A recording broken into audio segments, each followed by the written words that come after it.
going on, everybody? How you doing today? Welcome to Jacksonville, North Carolina. It is a cold, wet, rainy day. I'm here doing a true crime story about a very, very graphic, brutal murder that occurred here, and this is the story of Lance Corporal Maria Lauterbach.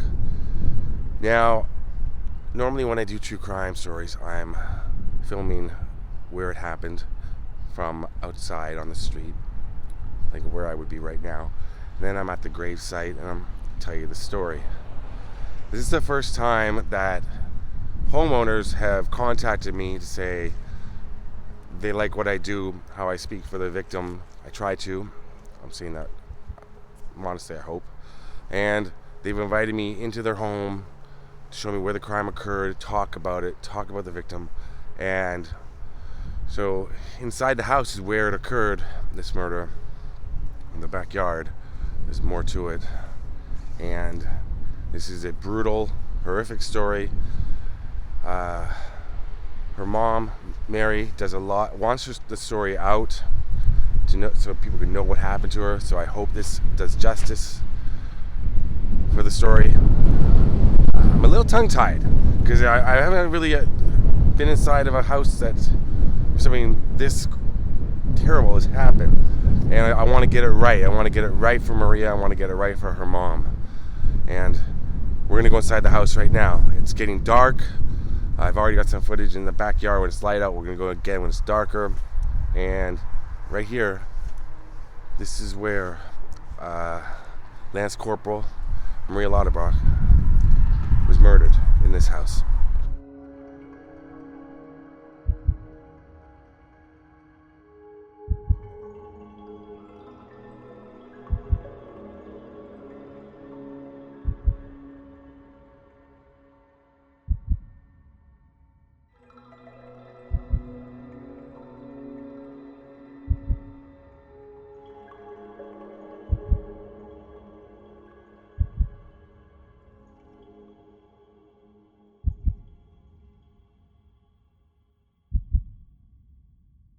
Okay, so here we are inside the house.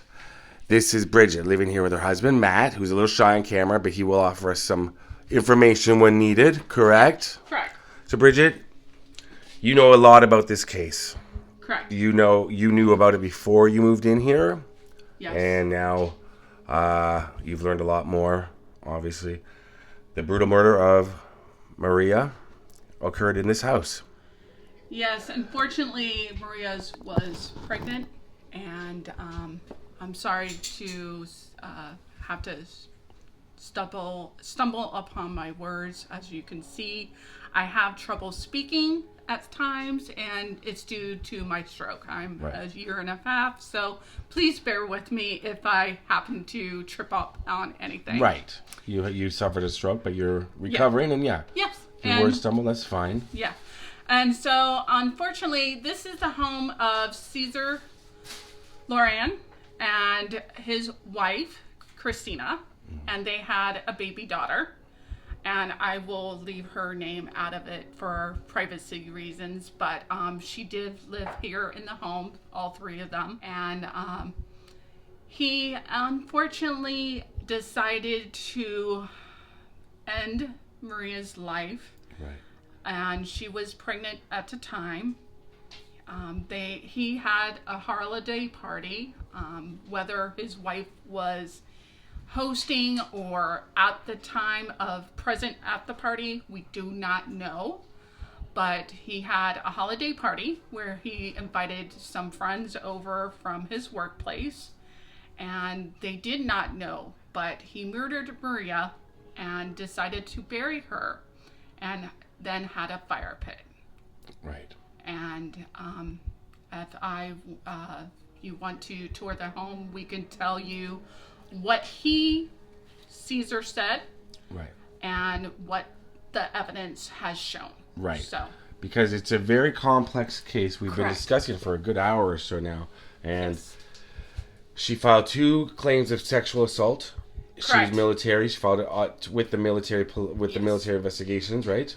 Right. And he claims it was a consensual acts. Correct. That's right. What is rumored to have been said, but Maria has reported 2 counts of rape. Right. To her COs, and that's commanding officer, like her bosses, so to speak. We live in a military town. We're aboard, not on the base, but a border of the base. It's called Jacksonville, North Carolina, and the base is Camp Lejeune, North Carolina. Right. So she reported the rape allegations to her commanding officers, and they took it from there, and she was set to testify right before she died. Right. And also she, I believe her car was vandalized, and then she was physically assaulted by an unknown assailant on the base. Correct. So she was being harassed. Correct. She was being harassed, had a lot of trouble. That was after she filed these complaints. Right. Right. After the complaints were filed, they, in my aspect, treated Maria very harshly, very wrongly, unjustly. My only, I get emotional just thinking about it. Of course. Because she was, no matter what people say about her, ultimately, she was pregnant. Mm-hmm. And she was carrying this baby to full term. Right. And she was just a few, I think a few days or a month away, I can't remember accurately, from giving birth. And right, and Cesar, assumed it was his child. She assumed it was his. Correct. And it turns out that it was not his child. Correct. It was with someone she had been seeing, but she had done the math herself and thought it was as a result of her assault by Cesar. Yes. But this is Cesar's home. Yes. Yeah. This is the kitchen right here. As you can see, it's a kind of a small kitchen. So where Scott is standing, and to the other side of the entrance, there's 2 entrances to the kitchen. There's a left and the right. This might be, 12 feet? Yeah, maybe about 12 feet from the window to the, small kitchen. Yeah, small kitchen. You could consider it maybe L-shaped. Yeah.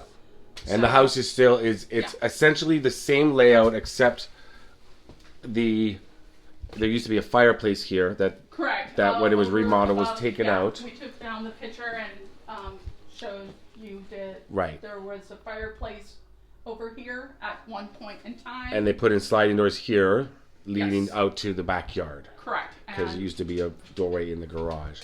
Correct. Now, we believe, from all the police reports and crime scene photos, that the actual murder of Maria took place in the garage, correct? Correct. From what we can tell.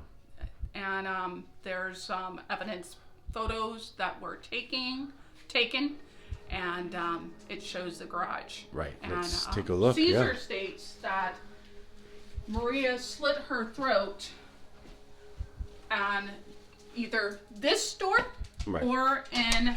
He says she came here out of anger, right? And then committed suicide in front of him, basically. Yes. That's his story. Well, he first lured her to the home with presents of, hey, I have some baby clothes to give you.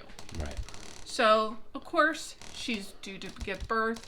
She would come and gather, of course, things for her baby that she would possibly need. Right. And Cesar had a child that was a small child, and so it would make common sense that he would have leftovers.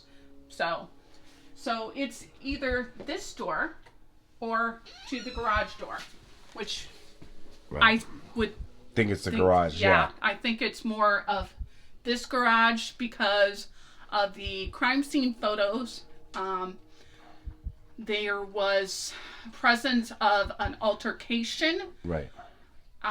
In the garage, there was blood droplets and stuff on the wall, and there's actually a picture that was painted over, and at what time and point, we don't know. Right. We don't know if it was the investigators and or contractors getting home ready. We don't know.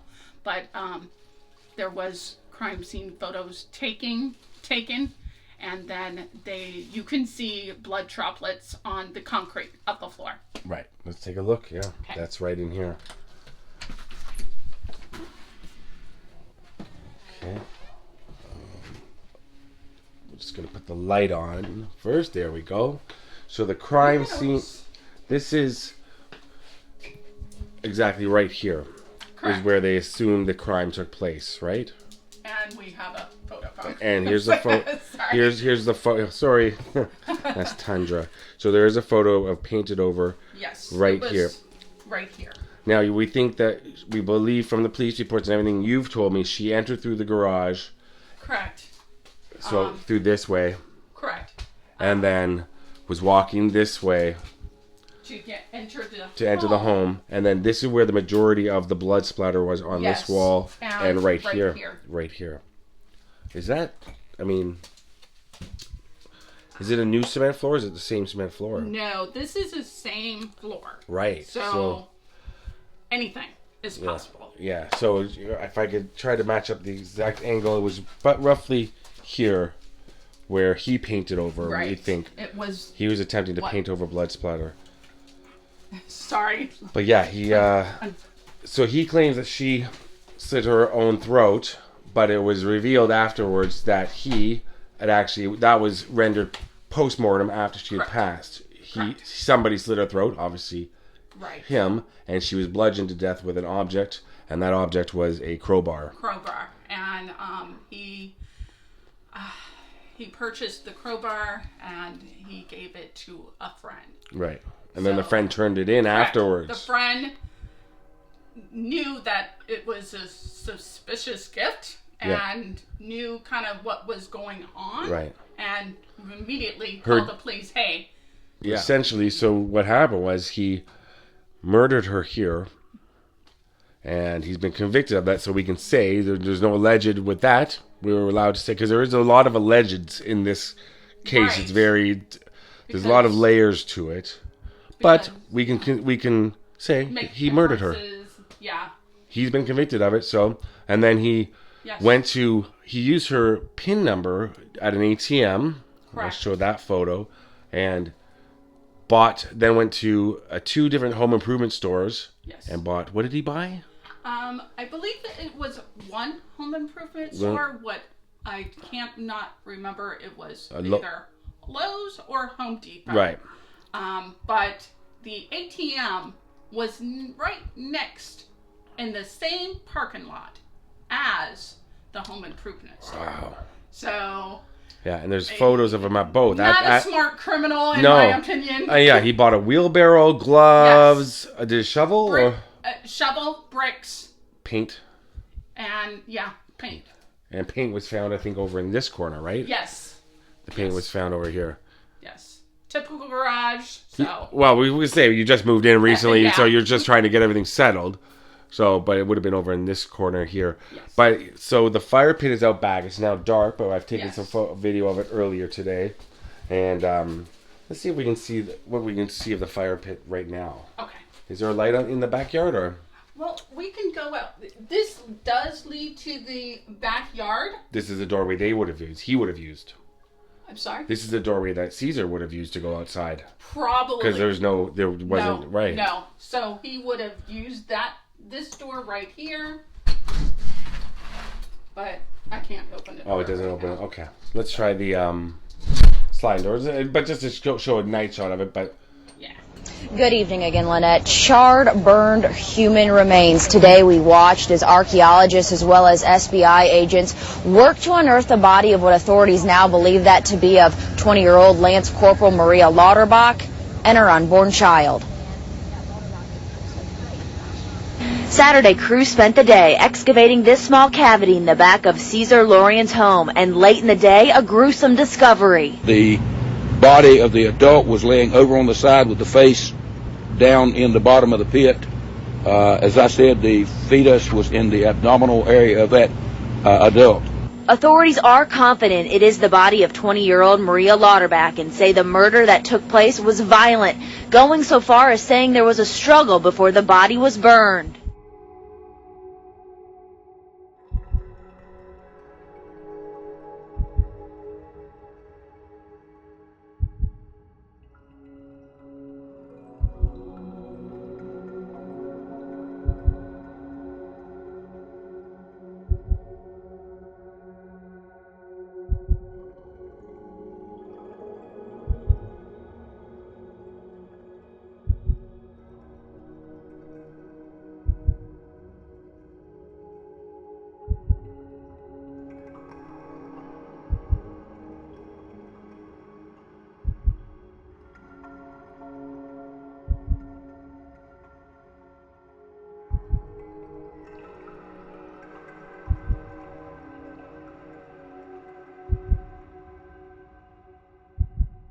An emotionally filled day confirming the deaths of a mother and a child with no chance at life. One of the things that will probably stick with me for a long time and forever is that little hand. The way those fingers were turned that had been burned off the arm. That is bizarre. That is tragic. And it's disgusting. Oh, wow. So there it is, the backyard now. But like I said, we've got other shots of it. Nighttime shot. And the timeline basically is roughly around Christmas of 2007 is when he murdered her. And then he went on the run. Yes, he fled to Mexico. Yeah, and he was caught in Mexico in April of 2008. I mean, all signs point to somebody being pretty much guilty from, you know, like, he tried to blame her. Yes. He tried to put all the blame on her. And, but he fled the country. Yes, he fled the country, and if she did something like that in your home, what's reasonable logic?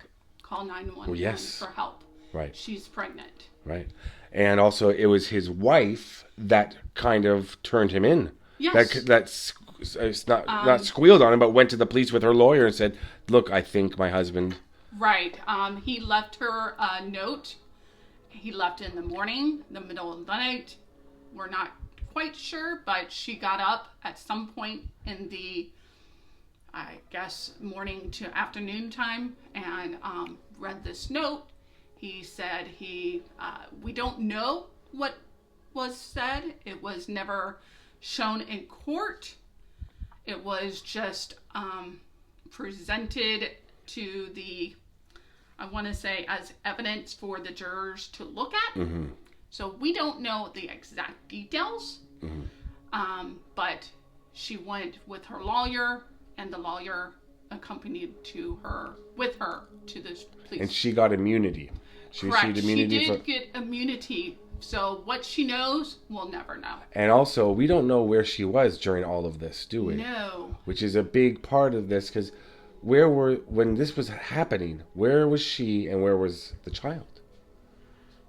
That's a big question. It's not a big house. Yes, it's a big ifs and a lot of rumors. A lot of rumors that we'll leave too. Though I think it's best to leave those alone. Correct. The facts of the story is the man murdered a young one. She was 20, more than likely here, but there was blood splatter throughout the house. Correct. There was newspapers that have local newspapers that have reported. Yeah. That, Yep. Local reporters have said that there was blood throughout the house. Right. When we moved in, we didn't see anything. Right. So we can't honestly say where it was and where. Yes. Yeah. Now, what we were talking about earlier was it was probably either blood on him from him moving, from him walking around the house with her blood on him, or also if he moved the body. Yes. Right? And then slit her throat, possibly in the garage or in one of the original tubs that are still here. Right. You know, and then, but there was blood splatter. So we'll just take a look through the house here. But this is that.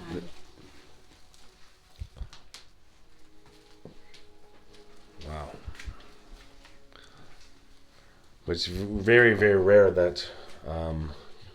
It's okay. There's a shy dog right there.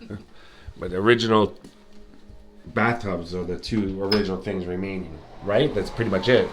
Oh. Right. And this would have been the master bedroom. Their master bedroom. His wife Christina and him would have slept in here. And this is original. Nothing has been changed except for the sink in the bathroom and the walk-in closet. So. Right. And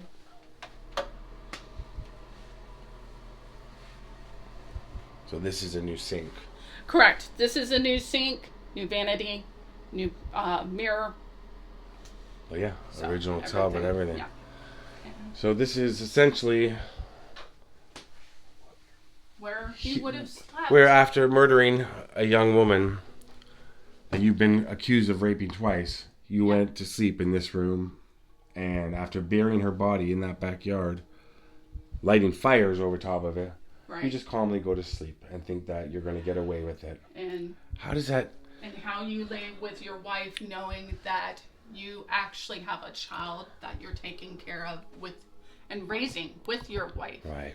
So you know what life is about, how it begins, and how precious it is. I think a question that a lot of people would have for you, what is it like living in the home of where somebody was killed and the home of a murder, and what made you decide to want to buy the house? Well, honestly, we love this place. Right. For us, we have no occurrences. Many people would want to know, is it spooky? Is it scary? Do you hear noises? We actually don't. No. And my theory is, why would she want Maria to hang around here? Right. Why wouldn't she want to be in heaven with her baby so she can raise her baby and be with her child? She wouldn't want to stay around here. This is no place for her. We honor her, and I just want her story told in a positive light. Right. Because I do care about her. Yes, I know. I could tell you do. Yeah. And her mom. Yeah. And her mom. mother's been fighting so hard for Maria, still to this day. Because her name was dragged through the mud quite a Yes. bit. Her name was trashed. They talked horribly about her. As we spoke previously, they harassed her. They keyed her car. She's gone through hell and back, and the media's took misquotes that her mother has said.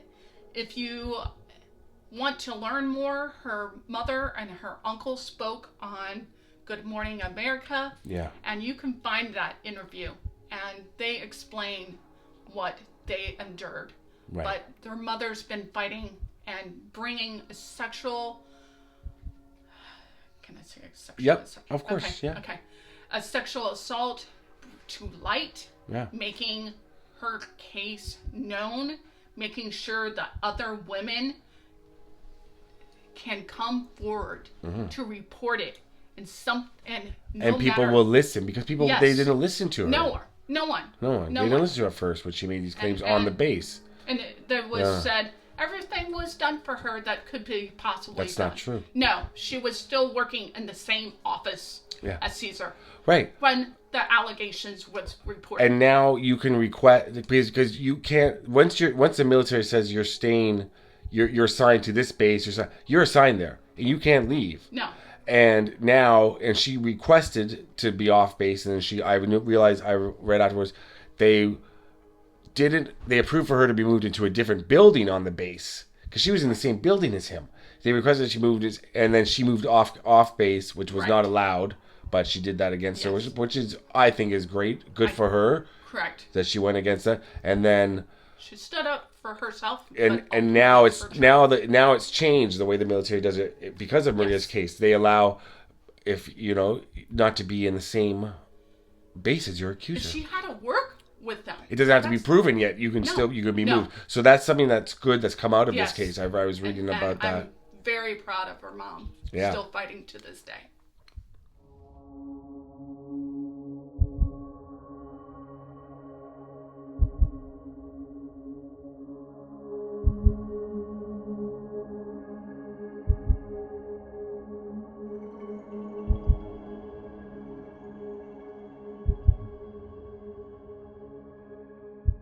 On August 24th, 2010, Cesar Laurean was convicted of murder as well as theft and fraud charges relating to using Lauterbach's ATM card after the murder, and sentenced to life in prison. Okay, Bridget, thank you very much for inviting me into your home. I think we can say that there are numerous articles that interview Maria's mother, Mary, where she talks about her activism and helping to bring awareness. Her mother is very outspoken about what happened to her daughter and wants change. Anything you want to add? No, thank you for coming, and you have the exclusive tour. Even on ID channel, when they showcased the story, they never saw inside the house. So thank you and welcome. Well, thank you. I appreciate it. It's a That's pleasure flattering. having you Thank here. All right. Peace for Maria. Okay. Peace out. Thank you, Bridget.